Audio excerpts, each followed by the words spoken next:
The Giants close out their regular season against #FlyEaglesFly on Sunday, but the Eagles haven't really been flying like they were at the beginning of the year. Ashlyn Sullivan of NBC Sport Philly and WIP is here to talk all things going down in the city of brotherly love. Ashlyn, thanks for joining us, and Happy New Year to you. Happy New Year to you guys, and thanks so much. Yes, your intro is pretty spot on that it has not been Fly Eagles Fly as of late. And there hasn't been much love going on in the city of brotherly love as well. But I want to talk about what head coach Nick Sirianni kind of plans to do with his stars and his starters. Do you think if he looks up at the scoreboard and he sees that the Cowboys pretty much have their game locked up against the Commanders, you think he pulls the big names, even if there's a chance that the Giants could beat the Eagles on Sunday? Yeah, it's really tricky, right? Because you see it both ways. You can so see why the Eagles would rest their guys, and they're a little banged up right now. I'm looking at Darius Slay and Devontae Smith for examples that you want them 100% going into the playoffs. But then you look at what the Eagles have been like the past couple of weeks. And I talked to a lot of guys in the locker room this week, and they said they want to play, and they want to play the entire game. And they really just feel like they need to put a complete game together for, truthfully, really the first time this season. The Eagles need winning momentum so badly going into the playoffs. They need to get this bad taste out of their mouth. They need to prove to the country they're back to the 10-1 Eagles we saw basically a month and a half ago. So I do think when it comes push to shove, Coach Sirianni will pull key guys in that game, possibly in the third quarter. But to me, in the locker room and press conferences, it sounds like it's full go. They're treating this like a regular season game that really matters. And Eagles need a win, and they're treating it like it. Well, let's talk about that because, I mean, you look at the history that this team has had against the Giants. Who would have thought that the players would want to play this game to try and get right going into the playoffs? I mean, do you get the vibe or the sense in the locker room that this team thinks that they're in trouble, not so much on Sunday, but just heading into the playoffs? 10-1 to start the season, and they just lost to the Cardinals at home. Mm-hmm. How have they been talking about how they can get out of this funk?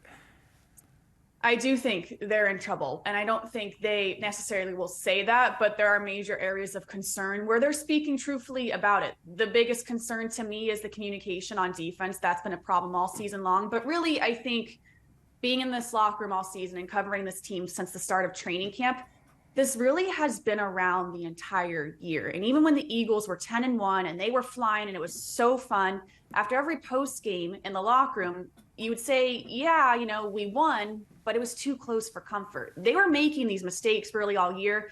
And us on the beat, we're talking about, one day this is going to come and bite them. And this is going to be too close for comfort, where a team is going to show all of their flaws. And it really was the 49ers that game. Mm-hmm. And I was talking with Kevin Byard and James Bradbury, and they were saying really that's the game where all this execution came to play. And ever since then, the Eagles really have not been the same. But it's not like they just forgot how to execute, and this has been happening the past couple of weeks. This has been here all year, and that's what has made me worried, truthfully, since October. When we started talking about playoffs, if you play a good team in the playoffs and you have a poorly executed game, you're one and done. And I think the Eagles are just playing too sloppy right now to think they're going to make it past that first round right now.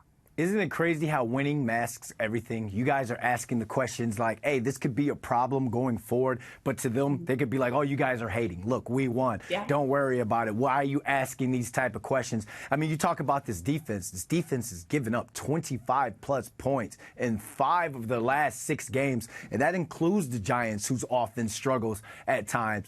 You mentioned the communications. But what other areas can this defense improve at? And what would be considered, in your eyes, a good game defensively on Sunday?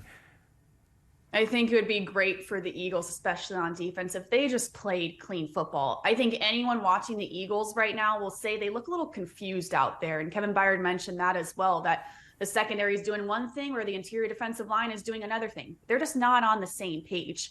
And I think a lot of that, we don't talk enough about how the Eagles have 2 new coordinators this season, and you lost a lot from that Super Bowl team. And there's a lot of confusion going on right now. They're playing sloppy. It's the timeouts, the substitutions, where you ask yourself, how can a team with this roster, this talent, who was once 10-1, be making substitution errors at the end of the season? So while you would like to say absolutely stop the run, I mean, the Cardinals ran for over 200 yards on you and embarrassed you in front of your home crowd in Philadelphia. You say stop the run and limit explosive plays, but really I think the Eagles just need to play clean, solid football to get this taste out of their mouth before going to the playoffs. Really quick, and this is kind of, I didn't send you this question, is the fan base, are they more upset with the X's and O's or the Jimmies and Joes?